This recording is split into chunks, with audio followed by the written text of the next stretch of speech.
Bonjour, je suis Jean-Paul Salomé, réalisateur des Femmes de l'ombre, un film que je viens de terminer, que j'aime beaucoup et qui est, je dirais, quelque chose d'assez nouveau par rapport à ce que j'ai fait avant. Je suis pas venue ici pour soigner des blessés. Je vous parle d'en évacuer un. C'est un rapport avec le débarquement? C'est ce que les nazis ne doivent surtout pas apprendre. Vous aurez 5 femmes placées sous l'autorité de Pierre.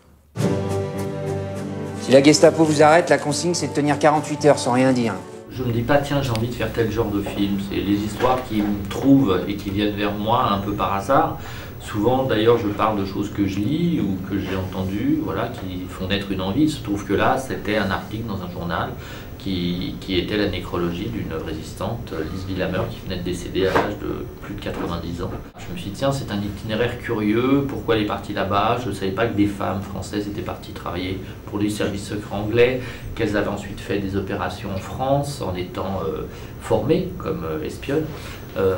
Et puis le fait que ces femmes, tout ce qui était bibliographie historique venait d'Angleterre et rien en France. Tiens, pourquoi est-ce qu'on nous les cache? Pourquoi c'est pas connu?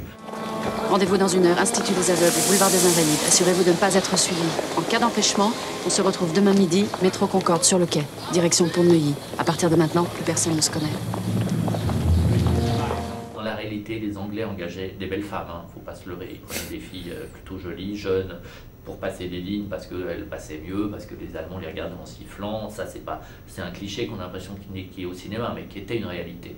Donc voilà, j'ai respecté ce truc-là, mais on s'est dit aussi, on va éviter, c'est pas Sex in the City, quoi. Donc à partir de là, on peut avoir des belles femmes avec du charme, etc., mais sans faire des icônes, ou alors quand elles le font, c'est à bon escient et pour une mission très précise. Quand elles arrivent à Paris, assez pomponnées, etc. Mais le reste du temps, Sophie, on a fait attention, elle a un costume unique du début à la fin du film. Ce film se passe sur 3 jours, elles sont dans tout, sauf dans la séduction, le désir de plaire, etc.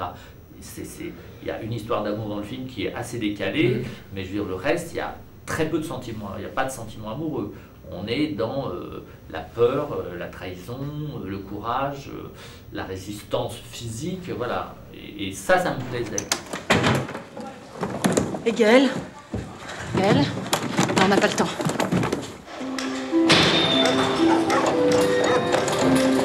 Qu'est-ce que vous voulez? Vous n'avez pas le droit. C'est une institution. Il n'y a que des enfants ici.